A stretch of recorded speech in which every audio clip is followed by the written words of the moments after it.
Okay, welcome to the final lecture on Michel Foucault's Discipline and Punish, the Birth of the Prison.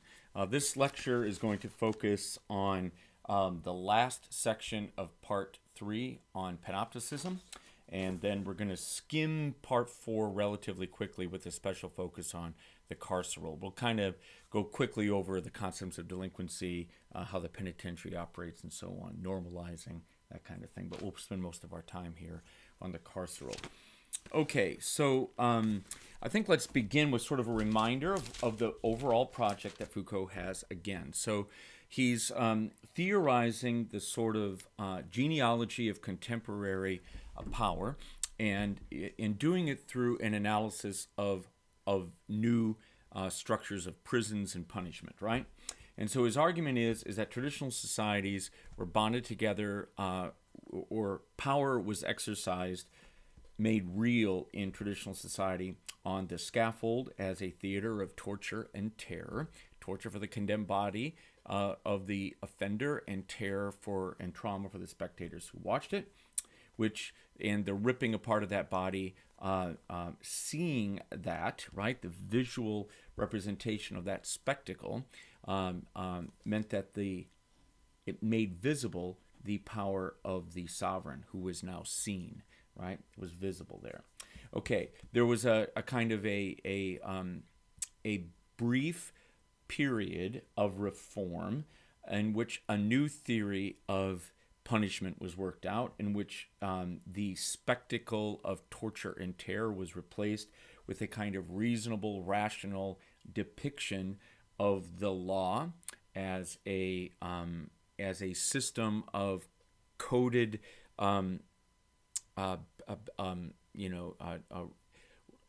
basically rules for living in a civil society, a Republican democratic civil society, and with a kind of semiotic connection between the penalties paid by a criminal and the crime that was committed, so that always before the eye of the public was this theatrical presentation of the penalties, the displeasures of punishment that was always associated with a relatively beneficial crime, again, especially property crime, so that you created what he called a punitive city, a garden of punitive delights that would have forever kept in front of children and adults the rationality of a system of certain sure punishment that was sufficient to constrain illegality. So you wind up with a world of general deterrence. Okay, and then he claims that doesn't happen, that goes away, and what we wind up with instead is a world of prisons, and that especially prisons that have a panoptic structure, which we're going to focus on today. So if traditional society worked on the body, contemporary society also works on the body. This notion of soul reform goes away. And so you have prisons that are all about revealing, seeing the inmate, and then monitoring them, disciplining them, coercing the bodies, right? And so it takes place out of view of the public. This isn't about displaying for the public a representation of punishment. Instead, it's really a world of simply direct coercion of those who are inside or caught within the web of a prison institution, working directly on them, reworking them, and so on. So this is going to be Foucault's notion of the sort of genealogy of power in our time. Power operates through institutions of visibility, through institutions that discipline, institutions that hierarchically observe people, that judge them according to a norm, and so on. So more about that as we go. All right. So again, the move from scaffold to prison through the vanishing mediator of the theater of the punitive city that never quite comes into existence. Okay, so let's sort of work this out even more fully here. So again, traditional monarchical society then, the scaffold of torture and terror, power was seen and visible, to be seen as the sovereign, to be seen the majesty of the sovereign, ripping apart the tortured subject. That's how power was exercised. To see, to view, was what was the mechanism by which those subject to power, right, the political subject of the sovereign, were terrified by the view that they obtained of the unlimited power right? To torture, to terrorize, and to reduce to dust.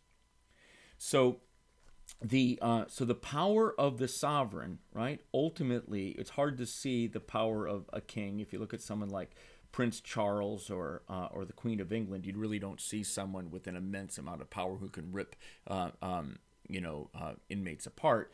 So it's hard to see the power of the sovereign directly by viewing them, and so you wind up with this kind of ricochet view of the power of the sovereign as you're watching the inmate being ripped apart, and so on. So it is the view that the spectators have of the spectacle of torture, the liturgy of torture, that then reveals and makes real the presence of the sovereign power. Okay, so it really is about the eye, the gaze, and spectatorship of the awesome power here. All right. Now, we've mentioned it. I just want to underline this, that there is a continuation of these forms of social control, of direct power over subjects, physical pain, physical punishment, and then the terrorization of those around. This happens in some schools yet, especially schools in the lower order. Schools in the American South, for example, and parts of the backcountry, you'll still see that kind of school structured that way. Many families operate that way, with a kind of torture and terror, painful application of direct punishment to children that other children see, and so on, threats and that kind of thing. But then, it still exists in colonized parts of the world. If you read in a book that comes up later in my course, The Wretched of the Earth, who people in colonized societies are living in a world where there's that kind of direct application of pain and torture and terrorism, violence as a mechanism for control. The racialized subjectivity of those in a former racial and chattel slavery here in America, and the way that migrants are treated and so on. There's still an element of this direct application of pain, torture, and terror, right? Policing sometimes operates that way as well. The gender order, gender theorists emphasize that patriarchy often operates through a kind of direct application of pain or assault on women. More on that, I guess, in other courses, in other books, or sexuality. So there are regions, and that the way that civil society operates is not a world of freedom and contract, but there remain these structures of inequality, these deep structural systems that are often maintained with a surplus of pain, a surplus of torture, and a kind of terroristic revelation of the existence of power. Again, often outside of officialdom, but nevertheless power. So again, sociologists are really good at studying this kind of thing, right? The basic structural inequalities in a society, often maintained with torture, with terror, with pain, and so on.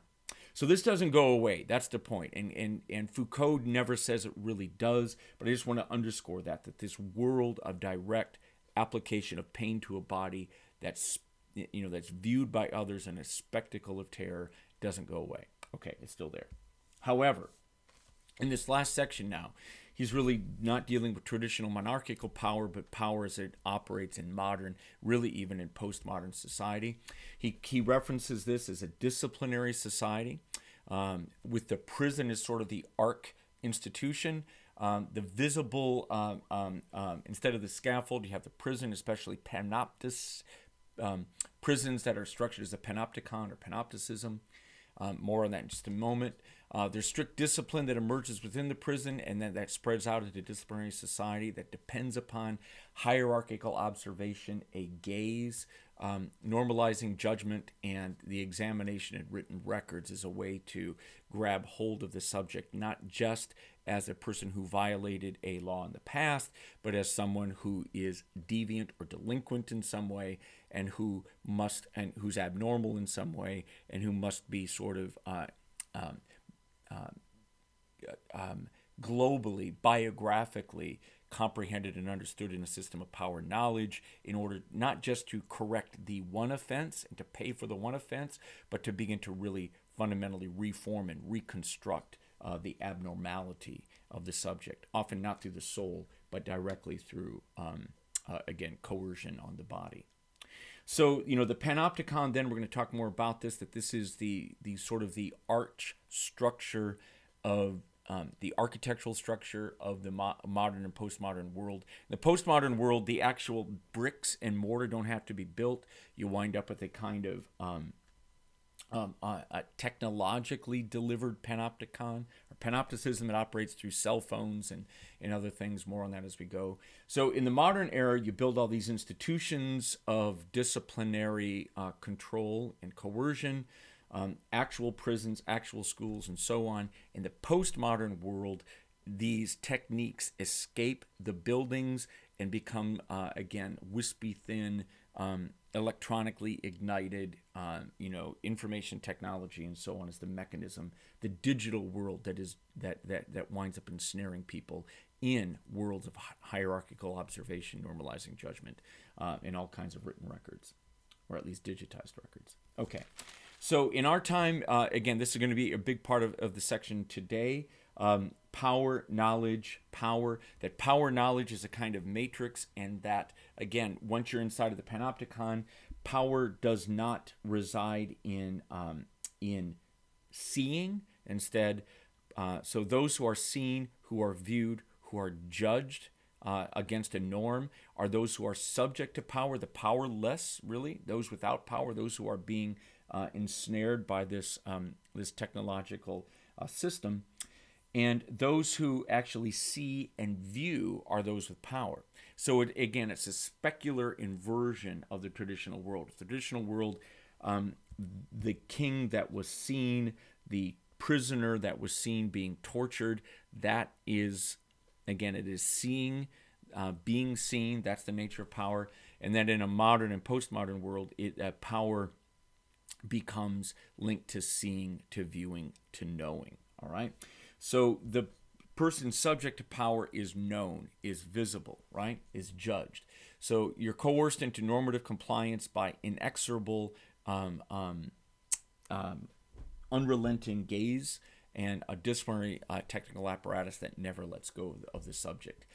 At the end of the book now, when he gets to the section on the carceral, he's going to claim that we've actually are moving beyond a mere disciplinary society anchored in just, immersion in one or of these institutions, but instead we're living in what he calls a carceral archipelago, which means that the body of subjects of modern power and postmodern power are inserted in a kind of island chain, that there's very little freedom in civil society on the outside. Instead, we live our lives anchored or connected to this chain of carceral institutions, panoptic institutions. So, prison is the archetype of that, but the school, the hospital, especially the psychiatric hospital, the capitalist factory, the capitalist office, the state office could be the same thing. The military barrack, or the military installation, social worker in the welfare system, social worker in the welfare system spread this logic throughout. Everyone at the bottom of the system now is subject to the hierarchical gaze and knowledge acquisition of a surveillance structure that's implemented through, really the Department of Homeland Security, and is and is linked into all kinds of Department of Interior agencies for welfare and other things, right? So we live our life in, as he says, in an archipelago. We traverse, again, we don't just sort of wander about in a free society, but we are often anchored to one or more of these institutions that watch us, right, that we are visible to, and that generate something like a case about us. And so our case, again, that what gets us inside of these institutions may well be an offense or some kind of illegality, but once inside, we're judged against a norm, not against a law. We become delinquent, right? A deviant in some way, or abnormal in some way. And so the power of these agencies isn't meant to cause us to pay for our crime or pay for the illegality we engaged in. Instead, it really becomes a mechanism to control and to coerce a subject that's viewed as deviant or flawed in some way. Hence the case that goes from school to prison, school to military, school to the hospital, psychiatric hospital, school to the prison, to the capitalist factory, and you get caught stealing, you wind back up in prison, or maybe into the psychiatric ward, or you get caught doing something in school, you wind up in the military. You don't do well here, you wind up in capitalist society, caught inside the web of welfare / observation surveillance agencies, right?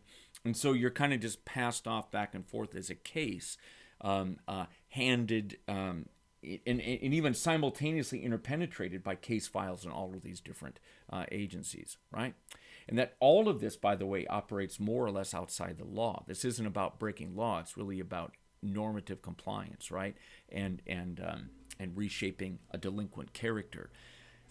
But all of these agencies don't really work on the soul. They're really working on the body. And it really isn't about reforming the subject into an autonomous individual capable of navigating life outside of these carceral institutions. Instead, it's about creating a case file that keeps the subject of disciplinary power anchored constantly or tethered constantly to these different structures. So freedom is evacuated, right? And at the end of the book, when he really talks about, again, postmodern society, the bricks and mortar go away, and we're often that it becomes extremely light. It becomes technologically sophisticated, so that you don't really need to install someone inside of an office to keep an eye on them. So, for example, I'm recording this lecture. It's going to be put out on YouTube and on the web. It's linked into my Canvas site. Students can watch it wherever they're at.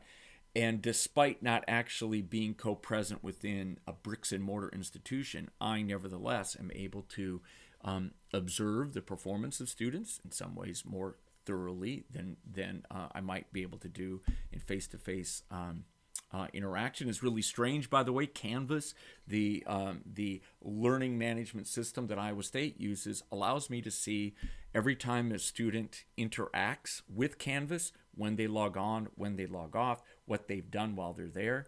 I tend not to use any of that. I find it invasive, and I don't really need to know or want to know. It doesn't help me in any way. But nevertheless, if I wanted to, I could really observe what my students are doing at a very, very minute level. Again, I tend not to do it. But so it can be done technologically through through social media, information technology, the world of the computer and the internet and so on. It doesn't require buildings. So by the time you add in things like credit scores, right? Like every purchase you make, every payment you make is being tracked by a credit rating agency or by multiple credit rating agencies. That determines your fate in many ways. Again, your social media profile generates an online record of you. Your employers generate online records of you that are often handed off from one agency to another in a variety of ways. Homeland Security and other government agencies are tracking and monitoring you as you go. So you wind up, again, becoming a kind of case. That case moves along. It creates all kinds of material into your file. So I don't know if any of you have ever run across W.H. Auden's poem from, I think it's like from 1936 or something like that. It's The Unknown Citizen. So Auden wrote this poem, and it was supposed to be like the epitaph of a modern person. So this was right around World War II. And so the poem goes, he was found by the Bureau of Statistics to be one against whom there was no official complaint, and all the reports of his conduct agree that in the modern sense of an old-fashioned world, he was a saint. For everything he did, he served the greater community, except for the war till the day he retired. He worked in a factory, never got fired. Okay, there's records here that accumulate what he did at work. Satisfied his employers, Fudge Motors, Inc., yet he wasn't a scab. He never disobeyed his union or was out in his views because that was being monitored. for his union reports that he paid his dues, or report on his union. So there's hyper surveillance of the union in sort of McCarthy America. Report on his unions shows it was sound, and our social psychology work has found that he was popular with his mates and liked to drink. So again, like there's spies throughout the organization keeping an eye on this person, right? The press are convinced that he bought a paper every day, so there's records being accumulated there. And his reactions to advertisements were normal. That's certainly known today. Policies taken out in his name prove that he paid his dues and all that kind of stuff. There's records being kept about his installment plan, what he purchased. He had a phonograph, a radio, a car, a Frigidaire, refrigerator. He had normal public opinions that were being monitored and so on. When there was peace, he was for peace. When there was war, he was for war, and he went. He was married, added 5 children to the population, which our eugenicist, the biopower of eugenics, says was the right number for a parent of his generation. Teachers report he never interfered with their education, which I love that line.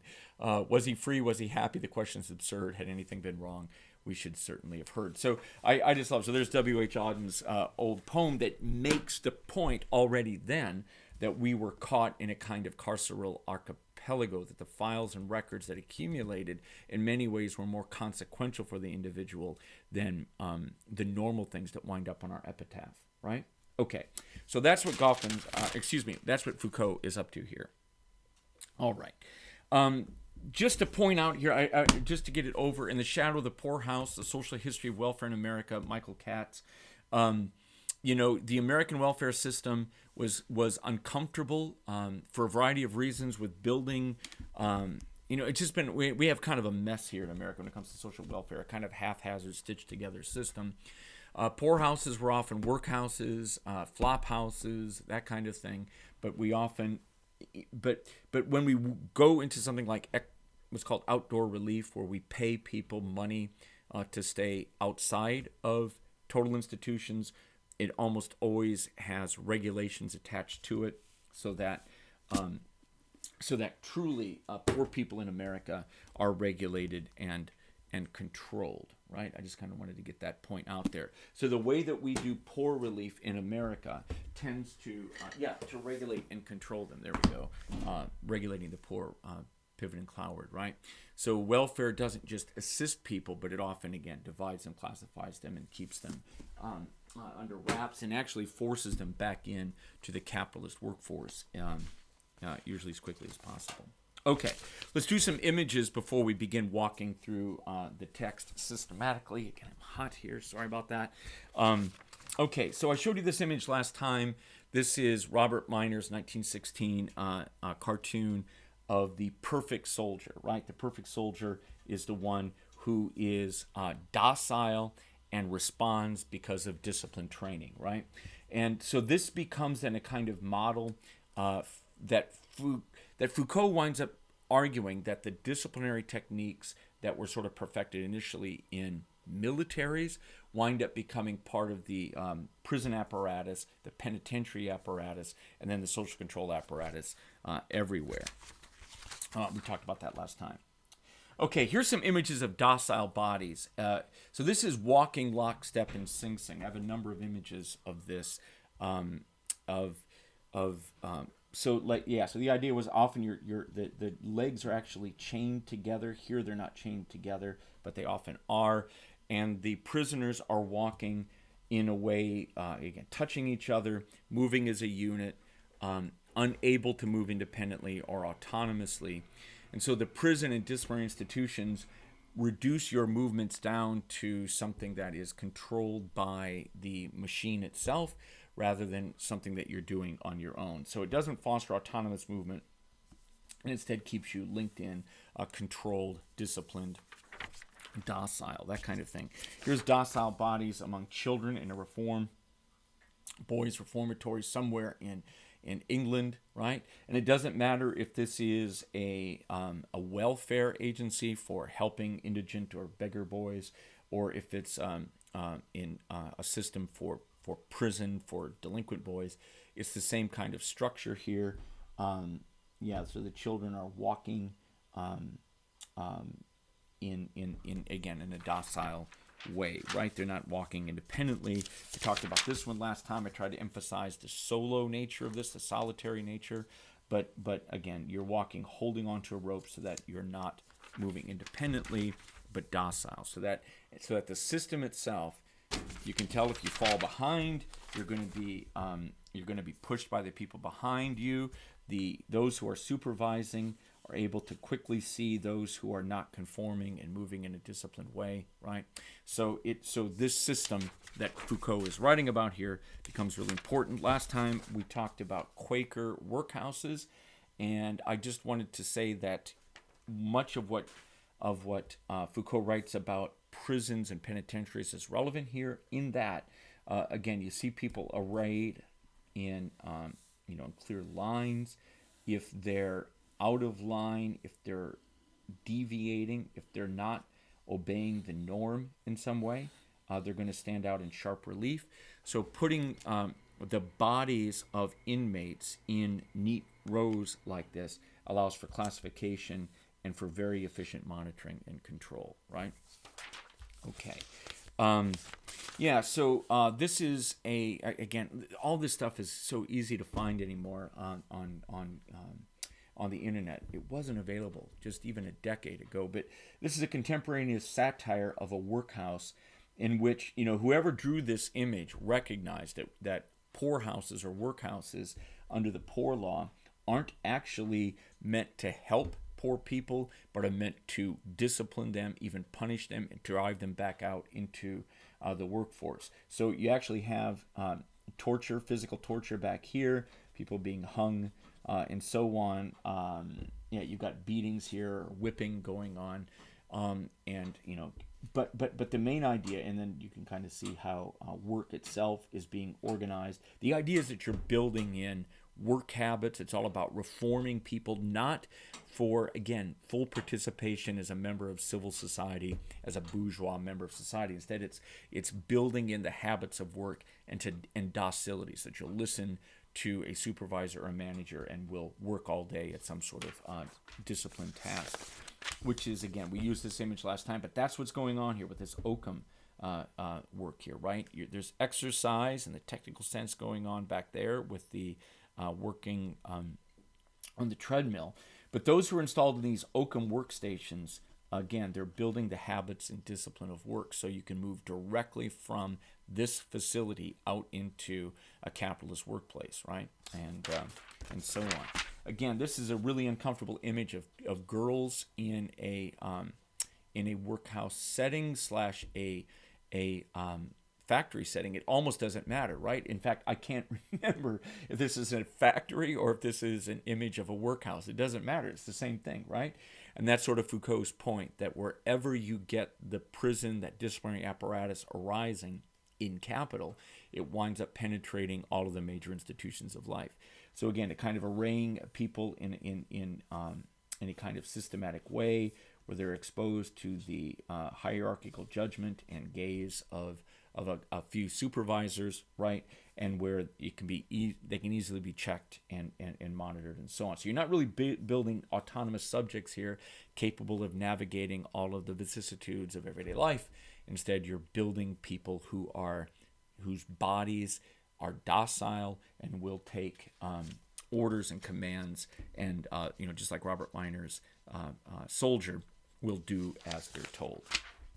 Okay, so the image that's actually on the title for this lecture series is another image again of one of these prisons, reform prisons. So again, you've got the workers, the inmates working away here. I can't remember what it is that they're making here, rags or something like that. They're working with rags, but they clearly are, again, arrayed in a way that makes it easy for, I'm going to assume that these are the supervisors who can easily, they're all exposed to the judgment and to the gaze of just one or more people. So it's very, very efficient to monitor these people, and they're being placed next to each other in quietude, agreed, but they're primarily what they're doing is working, right? So they're being subject to work. So again, building the disciplined body who's docile, obedient, and capable of doing disciplined work. Yeah. And then since we're going to be talking about panopticism, let's sort of show images of that. So this is, again, that very famous image. I think it's the one that Foucault uses of the Illinois State Penitentiary at Stateville, Joliet, Illinois. And this is what was actually a prison in operation. I think you can go into it now. I think it's been closed. But yeah, so you have in here one or more guards that are able to see into a kind of perpetual gaze into each of the cells. So, maybe 600, I think, inmates in one block in the round. Especially if you have shutters or something in here or a smoke glass, you can't see in and see if the guard is watching you, the guard watch. And so, yeah, so you're exposed inside here to the perpetual, again, hierarchical observation, normalizing judgment, and examination of the guards. It's like you're being examined at all times, right? So it creates a kind of sense of hyper anxiety and control. So this is another panoptic prison built in Cuba, now shut down. I had never seen this image before. It actually was on Wikipedia, so I'm like the world's worst scholar here. But I really like this image. So again, you throw your guard or two up inside of the watchtower, and then here, and I know it was 600 inmates inside the cells. So again, just like what Bentham wanted, each of the cells is fully backlit so that the guard can fully see what goes on inside. And so each of the prisoners is caught in a perpetual penetrating gaze, fully visible. Again, the power in this structure sees, right? It's a gaze, a powerful gaze. It is surveillance, right? It is supervision. It is overseeing, right? Is the eye. And so knowing that I am subject to that perpetual gaze, right? It really isn't the reform of the soul that's going on here. It's really about just simply obediently reconstructing the self and fitting the self into this system of monitoring and control, right?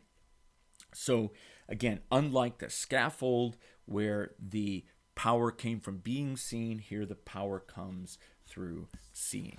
Okay, and so this is Foucault uses this image. I think it's one of the images in the plates that are included in the book, right?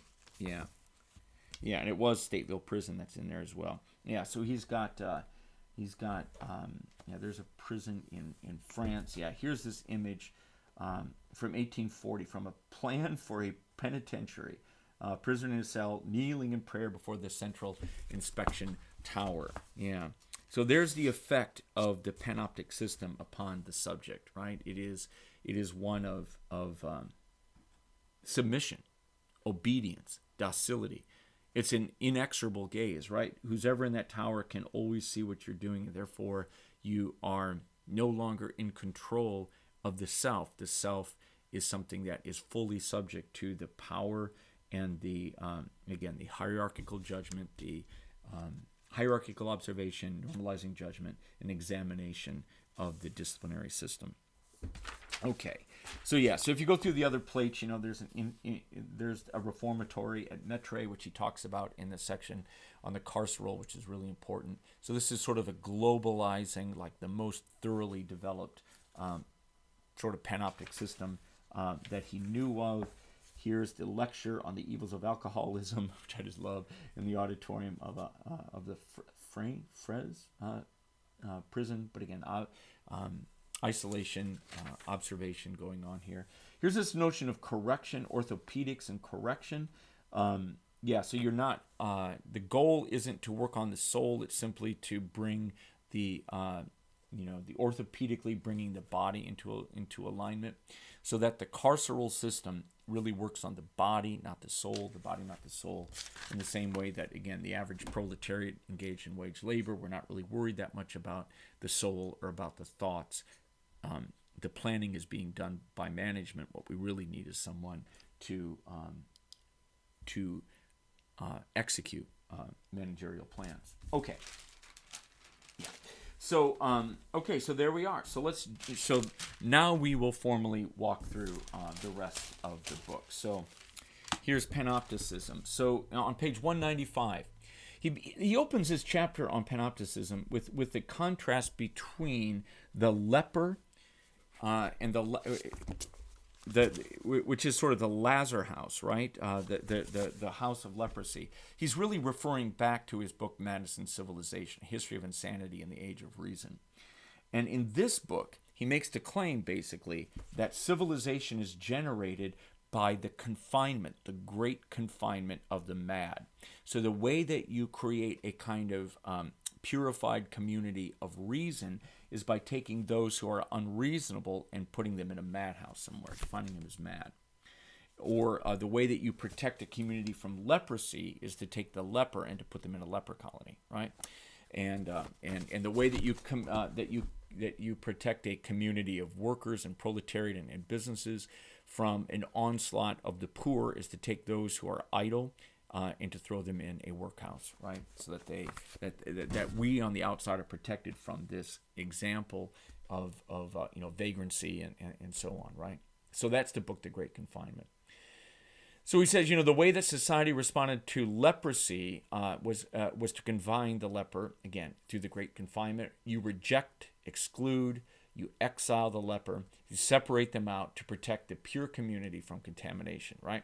So leprosy led to the leper colony, and it was a project of exclusion. And then, again, civilization is created. It was also a project of exclusion. So you put the mad in, you put those who can't work or can't find work in, or who are indigent and won't work, right? So it's all so the logic in his first great book, Madison's Civilization, is a logic of exclusion and containment, and so it really is about a world of walls and again, like you put the dangerous inside of it so that they don't contaminate the rest of us. And again, it's a critique of that, but that's basically the logic that he argued was there. And then he contrasts that to the plague, and he says that the plague, unlike leprosy, led to because it spread more readily, and it was a kind of acute as opposed to a kind of chronic condition, it led to a lockdown of an entire town, right? So when the plague was discovered in a town, the entire town was going to lockdown, right? Let me see, lock up is actually what he puts it, but it's really lockdown, we would call it today. So you enclose people, you partition the town up into surveillance districts. You sequester people; they become immobile. You subject people to inspections, so you develop the gaze of policing, the gaze of inspection. So hierarchy, partitioning, discipline, surveillance, all of the things that he's going to argue are important inside of prisons were important in civil society, right? In order to control populations under the threat of plague. So this is very similar to what's going on right now with COVID, right? We're doing the same thing, right? At least some parts of the country are. So the plague was a project of disciplinary society, whereas leprosy was a project of exclusion. Okay, so you created what he calls a Benthamite seeing machine. So that leads him into a discussion of Bentham's Panopticon. Okay, so Jeremy Bentham, Enlightenment reformer, clearly linked into the Quaker, reform mindset of late 18th century America. What he wanted to do was create. He developed this sort of technology of a seeing machine, a technology of power knowledge, where you could very efficiently place inmates in a prison and expose them to the all-seeing, all-knowing gaze of a guard, right? And again, it was colored glass, it was unverifiable gaze, that kind of thing. And what that would do, as we just saw in that image, is it would create docility in the subject. Now, initially, it had this notion it would work on the soul and that kind of thing. But as he says, in the end, it really wasn't about the soul. It was about really getting the subject to just give up because they're subject to this perpetual power and so on. All right, so what are the elements of Bentham's Panopticon? The first thing is this partitioning of people into cells. So the cell, wherever you get cells, Workstations arrayed as cells. Cells, like in a prison or a reformatory, arrayed as cells. Cubicles arrayed as cells. Desks in a school arrayed as cells. You know, and then where there is a way for someone to get sort of above that structure of cells in order to see, to survey, to supervise what goes on, right? That's really the overvision, supervision, oversee. That becomes really important here. So the cell is really important. So you take a mob or a group of people and you isolate them, you partition them, you enclose them each within a cell. Okay, number one. Page 201, the effects of the Panopticon work on the consciousness of God, I can't read that. Well, it's a visibility and exercise of ceaseless power. That's what really works. So it does work on consciousness, but it really works on the body, right? It's much more that you're just conscious that you're being subjected to an ongoing exposure to an examination, and hence that works out to be an exercise of ceaseless power, right? That the person who's viewing you isn't indifferent. The person who's viewing you has power over you and is noting what you're doing, again, examining what you're doing. Page 202, Panopticons tend to be very light versus heavy prisons, right? So it's kind of like a negative dungeon. So if the old model of the prison or the Lazar House in the Great Confinement was that it was a place where you threw people very heavily armored and guarded to keep the dangerous away, that the Panopticon is a much lighter structure, right? It's a negative dungeon. Instead of putting people away where they can't get out, or we can't see them, or we're not contaminated by the mad or the indigent or something, or the leper. Instead, we want an exposure of the inmate to gaze, right? So it's a much lighter structure, architecture, technology. Page 203, panoptic power can be non-corporeal, right? Or non-corporeal. It doesn't have to be embodied. It can be non-embodied. That in many ways, it doesn't even matter if there's a person actually in the watchtower or not. It just has to be non-verifiable. So it isn't that there's an actual person there beating and whipping and controlling the inmate. The inmate is controlled by the non-corporeal presence of the gaze, the imagination that there's an all-seeing other out there monitoring and watching you. So it's non-corporal. It's that there's no weight, constant, and when perfected, it's permanent, right? So again, panoptic power can lend itself very easily to the kind of surveillance structures of postmodern society where it's all being done through the digital double of us, right? Where we're being watched and monitored, not just behind our back, but interpenetrated with energy waves and electronics and all kinds of other things. So panoptic power doesn't require physicality. It can operate without it.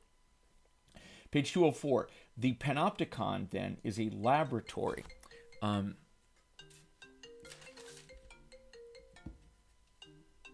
on a second. I am killing that. There we go. It is a laboratory for experimentation on inmates. It's a laboratory of power. Page 205, Panopticism as a general technology that spreads everywhere in society. I'm supposed to read page 205 to you.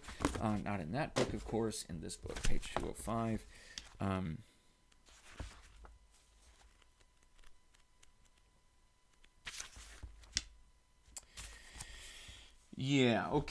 So this is about how it spreads it becomes a technology that spreads everywhere. So this is 205, about halfway down the page.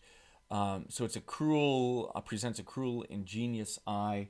It has many variations, imaginary intensities possessed for 200 years.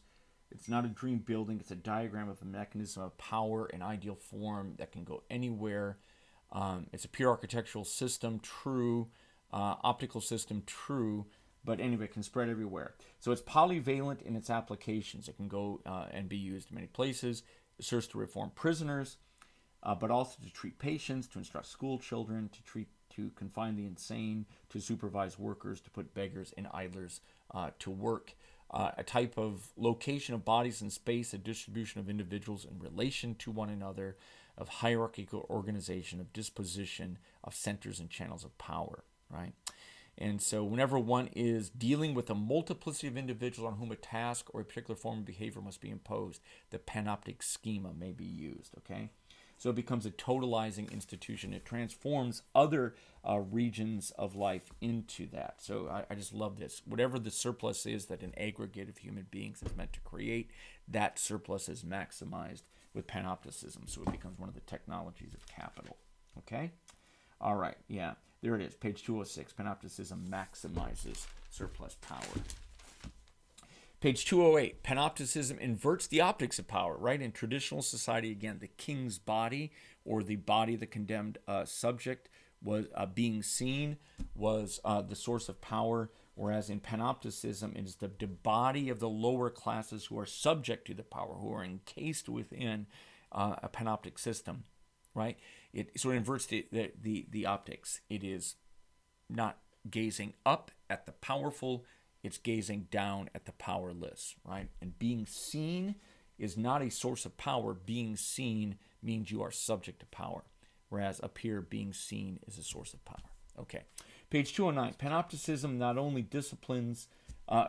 functions as a disciplinary blockade, right, where you throw people in and keep them away from contaminating society, to negate evil, but it's also a discipline mechanism. I think that's where he really wants to put our emphasis here. It's a discipline mechanism to intensify relations and exercise of power. All right.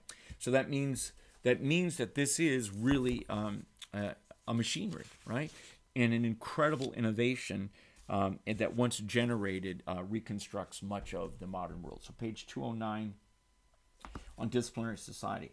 Right down here. So this leads to that once this begins to spread, so instead of just having a few institutions that are exceptional, like again a prison or a Lazar house into which a few people are thrown in an exceptional way, and it becomes generalized as surveillance everywhere, right? And spreads throughout the whole social body, the formation of what we call the disciplinary society results, right? And then, he talks about that there's no outside to the mechanism of power, as he says. Okay, So page 210, disciplinary society is marked by three things here. Number one, a functional inversion of the disciplines. So you're no longer trying to, simply enforce a norm, but you're trying to maximize results. So again, it becomes a kind of, you're not just trying to remove an abnormality in a narrow sense, a technical abnormality, but you're trying to maximize the results of some institution. And again, profit is probably the biggest one here, though not Marx. He's not emphasizing that, but I think that's right. The aggregation of human beings that matters most in the 19th century and 20th century is the aggregation of people in capital production facilities, and you're trying to extract their energy to gather surplus profit. Hence, this is what so you're not trying to take away idleness as such. You're trying to maximize the results and get maximum power. But it also works in other, say in militaries and so on as well. You're maximizing military power, destructive power. Okay, number two, there's a swarming of disciplinary mechanisms. So they're not deinstitutionalized. They become deinstitutionalized. So the panoptic structure gets removed from narrow confines within the four walls of a prison, and it spreads outwards. It becomes biopower when you begin to trace birth, death, sex among large populations of people, and then making social policy to control that. He calls that biopower in some of his later works. The social sciences become involved in gathering data, gathering information about populations of people or even individuals, and then using that as a mechanism of power. Social workers as kind of spies spread everywhere in the world who discipline those who receive something like social welfare. So these disciplines swarm out. It's like bees leaving the hive. They go everywhere. All right. And then number three, the state control of the mechanisms of discipline. So police and surveillance apparatuses spread everywhere, and metastasize. So the state becomes involved in capital. We know that this again, a major part of 20th century Marxism was understanding the role of the state in capitalism. And so this notion of a metastasizing panoptic system that doesn't just operate within a factory, but operates outside of it as well, as a means to sort of, again, monitor, control, expose people to the hierarchical observation and normative judgment of a state apparatus. Okay? So page 216, I could quote it, but I probably will just skip it. Disciplinary society then is a mechanism by which the disciplines, right, spread everywhere. Page 217, I won't quote it, I won't read it, but no longer spectacle but surveillance. Power doesn't operate by spectacle but surveillance, right? Being seen is how power operates on you, as opposed to seeing, right? Page 217. Page 218. There are three broad historical processes that are linked to disciplinary society. I don't like this section very much. He's unclear to me, and it could have been stated so much cleaner. But at any rate, page 218, he writes about the growth of that the scale of multiplicities of people grows enormously. Okay, and so then what do you do with that once you've got these huge agglomerations of people, growth in population, and so on? You want to try to be efficient, economically efficient, in the way that you are maximally intensive in the application of power to increase docility and utility of groups of people. So, much of 19th century sociology, especially in France, was worried about crowds and the danger of crowds. They had multiple revolutions. So if you're in power in France, you're worried about a crowd, right? A revolutionary mob, an insurrection here in February 2021. But you want to break up masses, crowds, and dangerous classes. That's one of the main goals of sociology, especially in France, right? Was discipline allows for large-scale capital accumulation without the danger of crowds and masses. So you need a bunch of people working in your factory or in your production facilities that leads them to aggregate in large numbers in slums and working class neighborhoods and so on. So how do you make sure that the people that you bring together to work in your factory to produce value don't also have enormous amounts of destructive power that can be used against you? Well, the answer is to use a panoptic disciplinary system. So disciplinary society transforms human energy. This is me, not Foucault. I'm trying to make sense of what he writes here and make it a little bit more useful. But disciplinary society transforms the human energy that is used to produce surplus value and keeps it productive as productive energy by blocking the formation of revolutionary mobs or crowds, and it prevents the aggregation of human beings from becoming destructive. So if human energy can either go in productive or destructive directions, and productive directions are what capital wants energy to do so that it can be harvested as surplus value, the goal here is to make certain that human energy is deployed productively and not deployed from capital standpoint destructively. So you don't want to have crowds, you don't want to have protests, you don't want to have strikes, you don't want to have socialist movements or communist movements or something. You want people using their energy in a way that fosters capital accumulation. So again, if I were Foucault, I would have written that much more in line with Marxism than he does. Okay, so that's number one, is this control of large aggregates of human beings and to use Panopticism and disciplinary techniques to keep them from becoming autonomous powers from capital. So the state then uses this disciplinary apparatus to keep workers from becoming powerful outside of work, and it also uses these disciplinary practices to keep workers docile and obedient within work. Number two, Panopticism, disciplinary society, is autonomous from the law, not universally normative. You're not trying to bring people along to one universal norm, but instead you're classifying, specializing, distributing people, and then you're essentially using that distribution in this structure as a way to control them. So it uses that hierarchical observation and the placement of people in in normalizing, using a normalizing judgment to control and contain people, right? So it isn't the law here and the application of a police system to keep people from violating the law.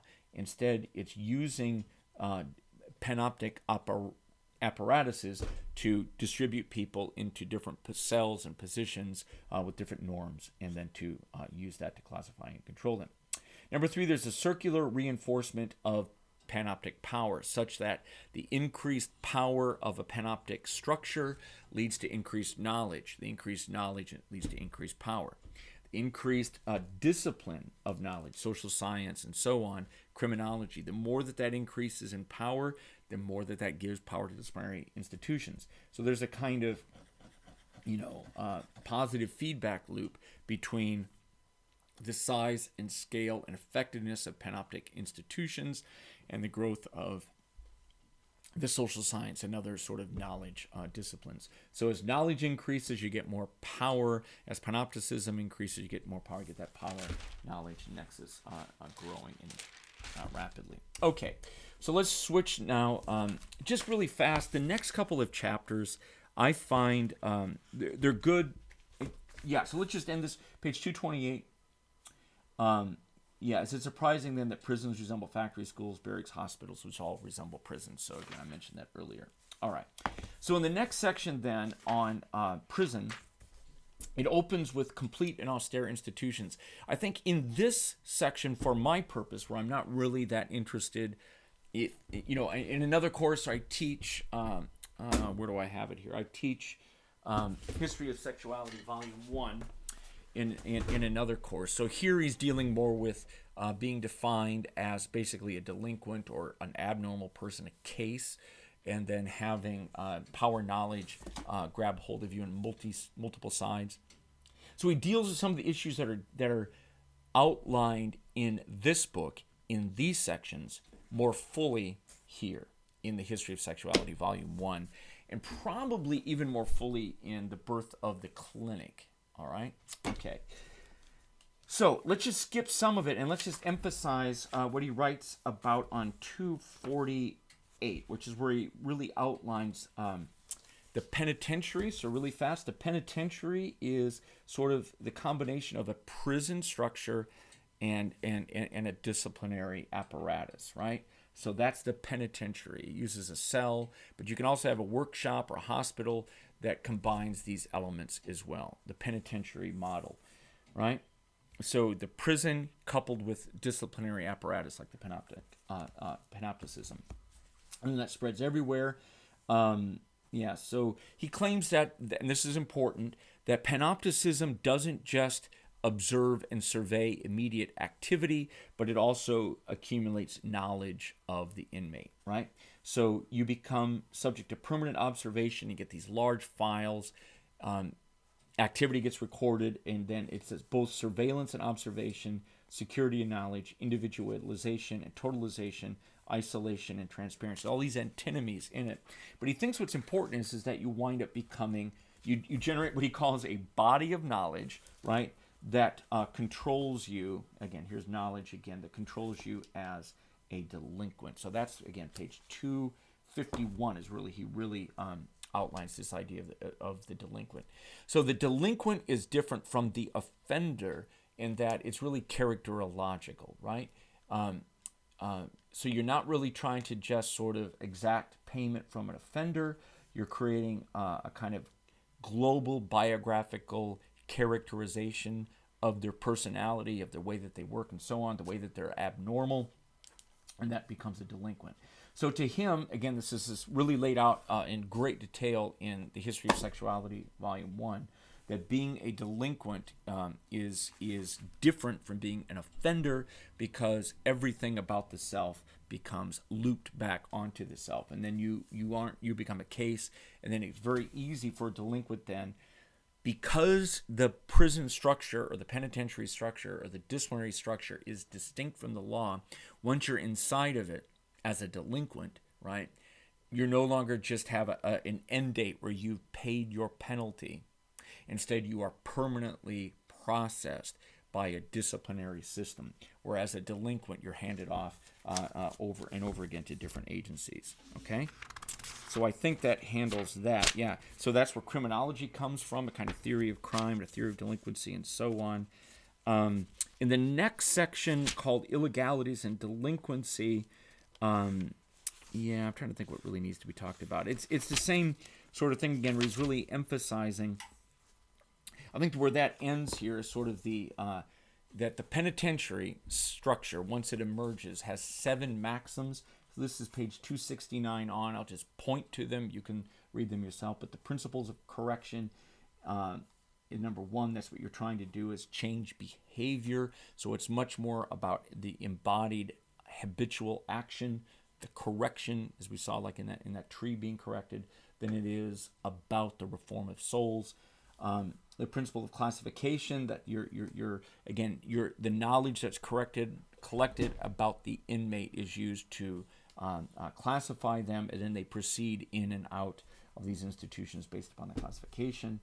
Principle of modulation of penalties, so you get the individuation of sentences and so on.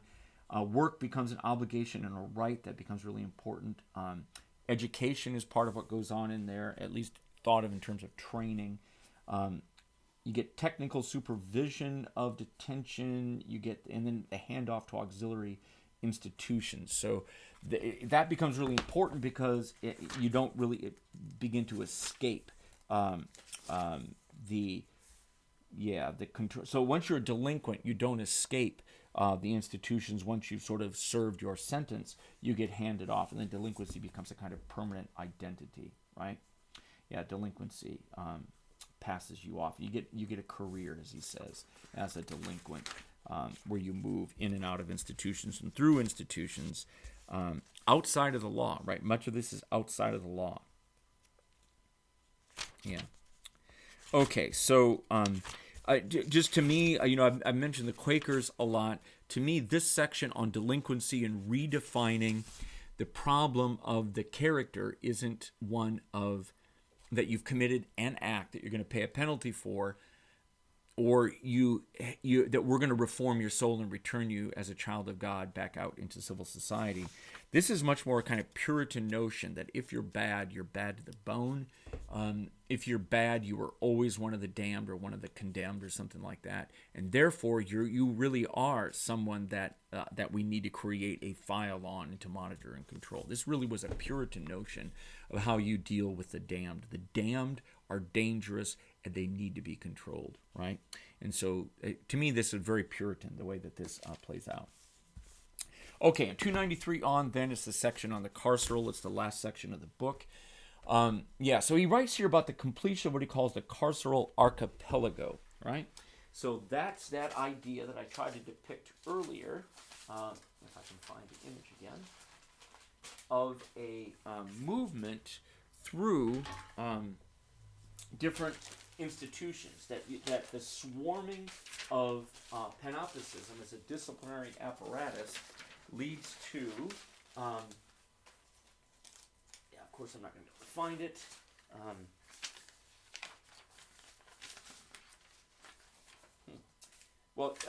my little drawing that I had of the archipelago, not here. Here it is. Okay. All right. So the completion of the carceral archipelago, that's the moment, essentially, in probably the 20th century, where it really becomes complete, where the prison structure, the penitentiary structure, becomes normalized and becomes a kind of generalized control structure, and that society is now not civil society on the outside with a prison on the inside where you throw the deviant, keeping those of us who aren't deviant on the outside. Instead, we've created these networks of observation, networks of surveillance that monitor everyone. His argument is that once you start trying to control delinquency, just like the Puritans, once you're trying to sniff out the damned and the goats and keep them separate from the sheep, once you're trying to do that, you really have to have a global surveillance apparatus that comes at a population often from multiple nodes, right? Multiple points. So that's what the carceral archipelago is. It's a chain, essentially, or a network of institutions that function in a penitentiary or prison-like way. But instead of only monitoring inmates, they're monitoring everyone, and that all of us then are being surveyed, are being monitored, are being watched, right? There's something like a Homeland Security file on every single citizen. There is something like, there certainly is a credit score from the credit rating agencies on every citizen. There's certainly a Social Security file for every citizen who's worked and so on. There's a tax file and tax records on all of us. So just like the Auden poem that I mentioned earlier, where your epitaph would contain all of the records of the bureaucracy that have touched you, yeah, his argument is that this is the nature of power in our time, is that all of us are subjected to a generalized hierarchical observation and generalized normative judgment, right? That's distinct from the law. This isn't looking for legal issues. They're often looking for normative issues. Like your credit score can go up and down without ever violating the law. It has very little to do with the law. It has everything to do with sort of the habitual buying and selling practices, what percentage of your income you have committed to payments, and so on, right? Okay, but it's very consequential. So the school, the hospital / psychiatric institution, the prison, the military, the capitalist factory and office, and the the social welfare networks and so on. All of these, again, using the logic of the norm, not the law, but the norm, are sniffing out everyone's looking for delinquency, looking for deviance, measuring, monitoring, scorekeeping, record keeping, that kind of thing. So we're living in as Bill Staples, his book on the surveillance society. We're living in a society of perpetual surveillance now. Okay, all right. So that's what this chapter is about, the completion of this. He writes about the Maître, I think is how you would pronounce it. It's a reform prison for delinquent boys. But he says it's simultaneously a cloister, a prison, a school, a regiment. You can read about it.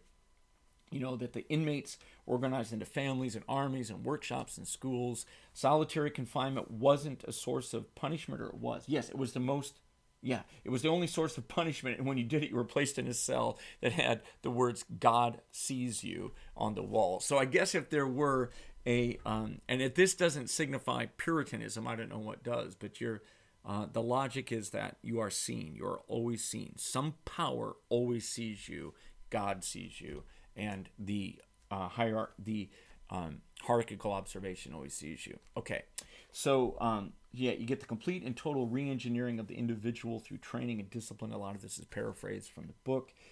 Maximum docility, maximum capability based on intensive knowledge of each of the inmates or each of the individuals who have a file on them from the disciplinary apparatus, and the examination of the subject. So you're kind of perpetually examined.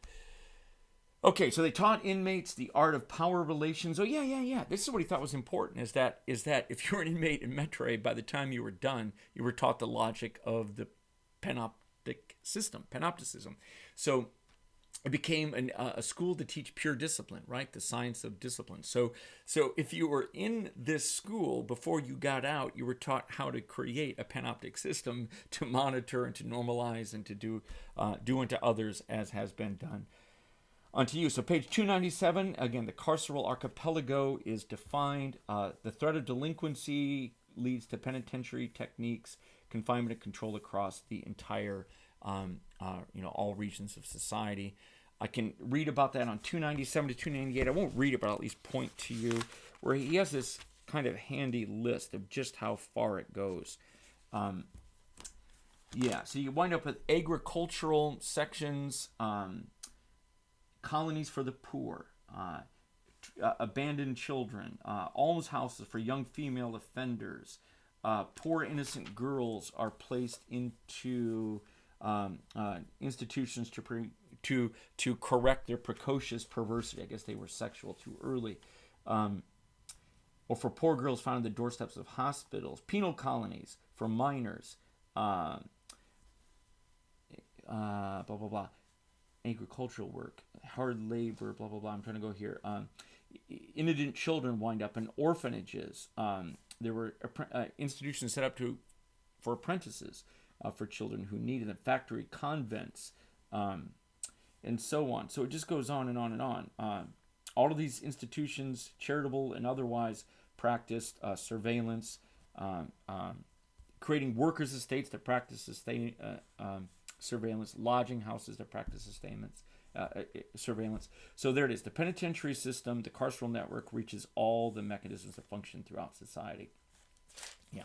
So penitentiary techniques are transported into general society, creating what he calls, again, this carceral archipelago, this sort of island chain of carceral institutions, incarcerated that touch the body, that grab hold of the body.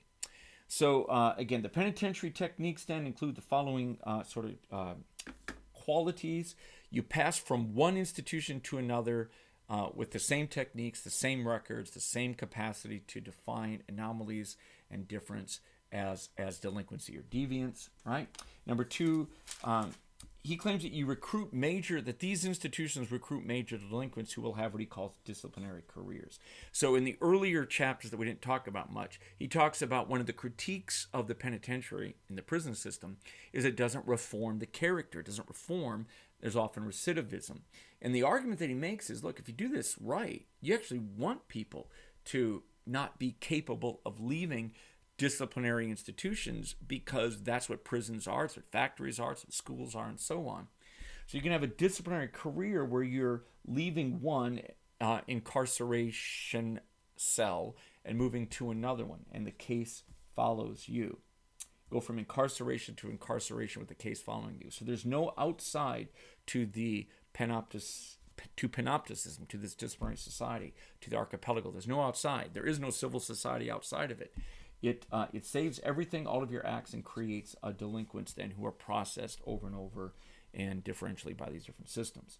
Number three, the power to punish becomes naturalized. It seems legitimate. So if you're as a child growing up in a school that's structured in such a way, this just seems to be the way that power operates.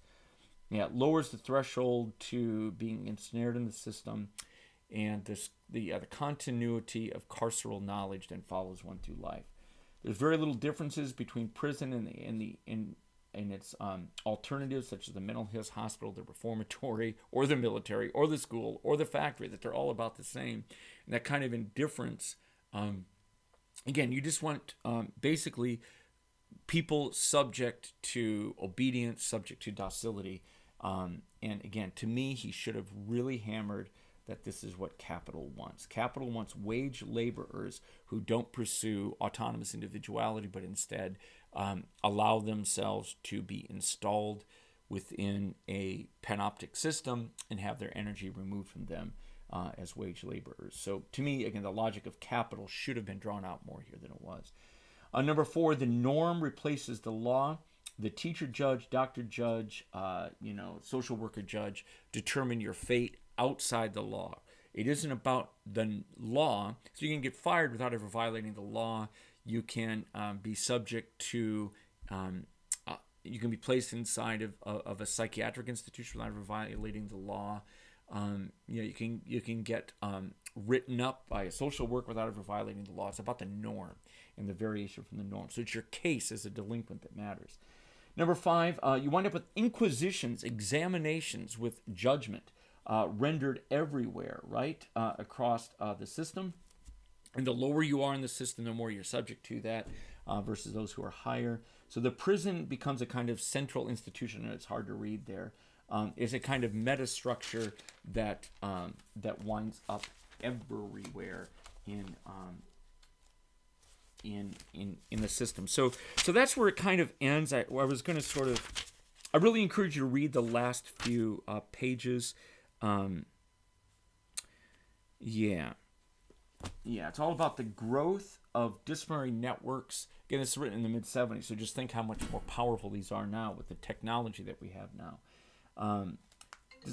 The multiplication of their exchanges with the penal apparatus. God, I have to go, actually. I have to go right now.